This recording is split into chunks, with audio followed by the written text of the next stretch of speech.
दोस्तों, जैसे जैसे वक्त गुजरता जा रहा है वैसे वैसे भारत भी विश्व गुरु बनकर दुनिया के सामने आता जा रहा है। अब गए वो दिन जब भारत अपनी रक्षा के लिए दूसरे देशों से हथियार मांगता था। आज का भारत नया है।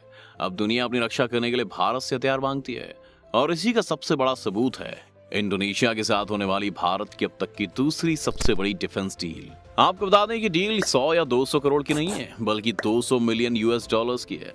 क्या होगा भारत को इससे फायदा?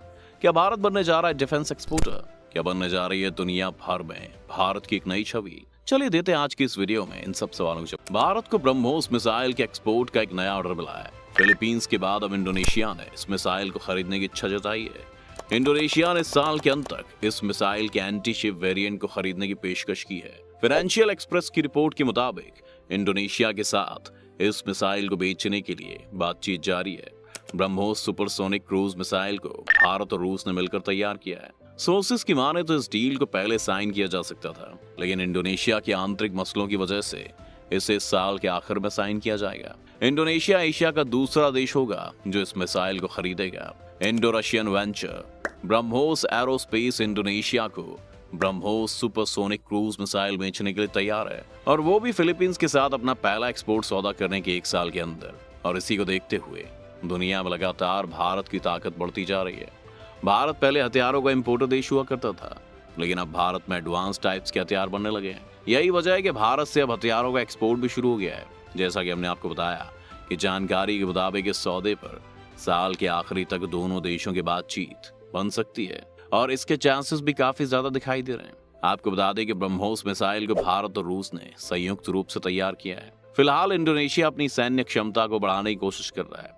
यही कारण है कि उसने ब्रह्मोस मिसाइल खरीदने की इच्छा जताई है। ब्रह्मोस मिसाइल खरीदारी के लिए इंडोनेशिया और भारत के बीच बातचीत अपने फाइनल स्टेज में है। इसे भारत की एक्ट ईस्ट पॉलिसी की जीत भी बताई जा रही है। सोर्सेस का दावा है कि दोनों देश इस साल के आखिर तक या अगले साल की शुरुआत में डील पर हस्ताक्षर कर सकते हैं। अगर इंडोनेशिया भारत से ब्रह्मोस मिसाइल को इंपोर्ट करता है तो ऐसा करने वाला फिलीपींस के बाद दूसरा एशियन देश होगा। इससे पहले भारत फिलीपींस को यह मिसाइल भेज चुका है। इंडोनेशिया की ओर से 2018 में सबसे पहले ब्रह्मोस मिसाइल को खरीदने की इच्छा जताई गई थी। फिलीपींस ने जनवरी में ब्रह्मोस क्रूज मिसाइल की 3 बैटरी की खरीद के लिए भारत के साथ 30.75 करोड़ डॉलर्स का सौदा किया था।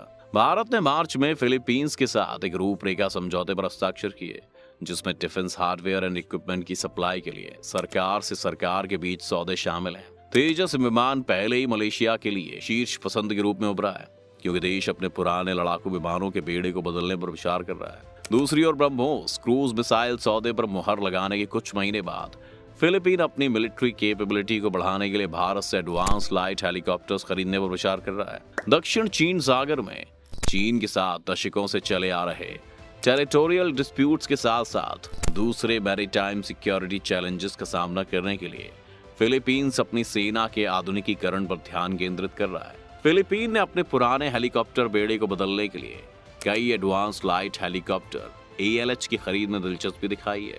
पता चला है कि दोनों पक्ष प्रस्तावित सौदे पर बातचीत कर रहे हैं। इंडिजीनियसली डेवलप न्यू जनरेशन का ALH हेलीकॉप्टर 5.5 टन भार वर्ग में 2 इंजन वाला मल्टी रोल हेलीकॉप्टर है और इसे वेरियस मिलिट्री मिशंस के लिए सूटेबल माना जाता है। अधिकारियों ने कहा कि फिलीपींस स्वदेशी रूप से विकसित भारत के हल्के लड़ाकू विमान तेजस के प्रदर्शन से काफी प्रभावित हुआ है और इसे खरीदने पर विचार कर सकता है, क्योंकि फिलीपीन अपने लड़ाकू विमानों के बेड़े को बदलना चाहता है। कंपनी के CEO ने मीडिया को बताया कि साउथ ईस्ट एशिया में अपने फुटप्रिंट को एक्सपैंड करने के लिए भारत में मौजूद ब्रह्मोस एरोस्पेस ने इंडोनेशिया सुपरसोनिक क्रूज मिसाइलों को कम से कम 200 मिलियन डॉलर्स में बेचने के लिए इस साल एक सौदे को अंतिम रूप देने की योजना बनाई है।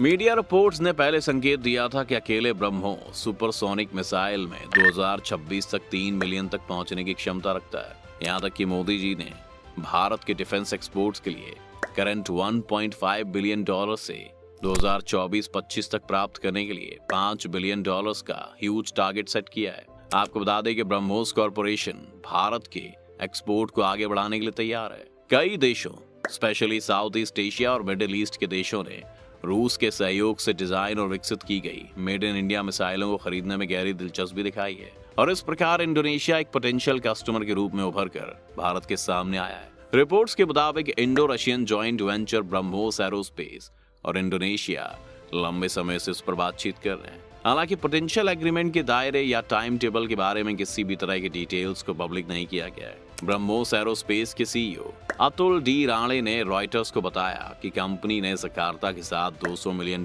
से $350 मिलियन के सौदे के हिस्से के रूप में शोर बेस्ड मिसाइल्स और एक वर्जन की आपूर्ति करने का प्रस्ताव दिया है, जिसे वॉरशिप पर लगाया जा सकता है।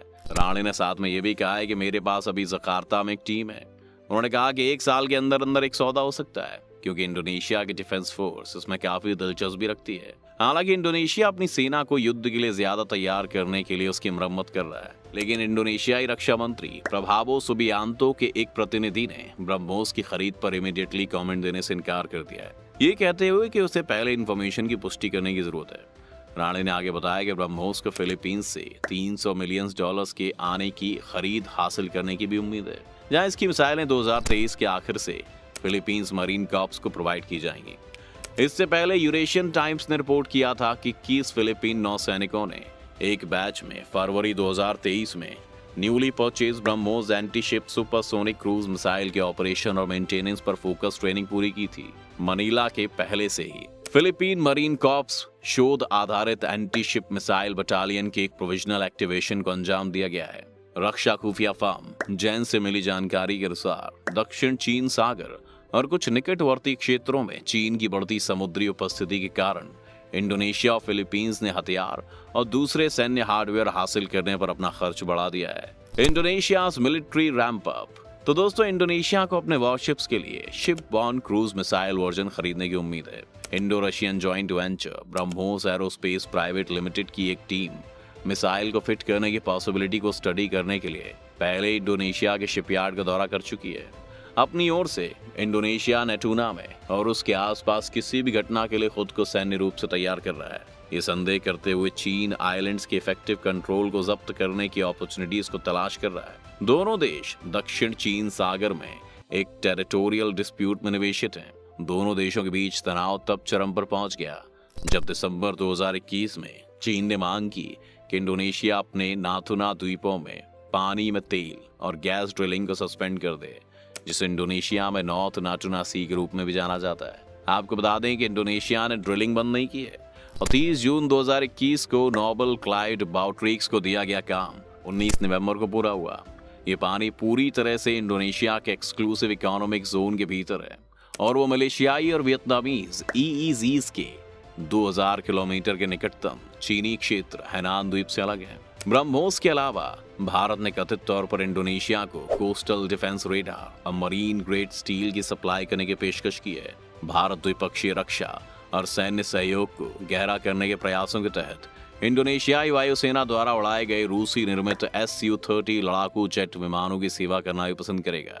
तो देखिए दोस्तों, जैसे जैसे समय बीतता जा रहा है, भारत अब दुनिया भर के हर क्षेत्र में अपने कदम पसार रहा है और खुद को ग्लोबल लीडर बनाने की इस रेस में आगे लेकर जाता जा रहा है। तेजस से लेकर ब्रह्मोस तक भारत की नई छवि पूरी दुनिया में बन रही है, जो उसे दुनिया भर में एक मजबूत पकड़ दे रही है। तो दोस्तों, आज की वीडियो में बस इतना ही।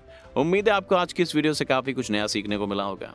अगर आपको वीडियो पसंद आए तो वीडियो को लाइक करें और अगर आप इस चैनल पर नए हैं तो जाने से पहले से सब्सक्राइब करना भी ना भूलें।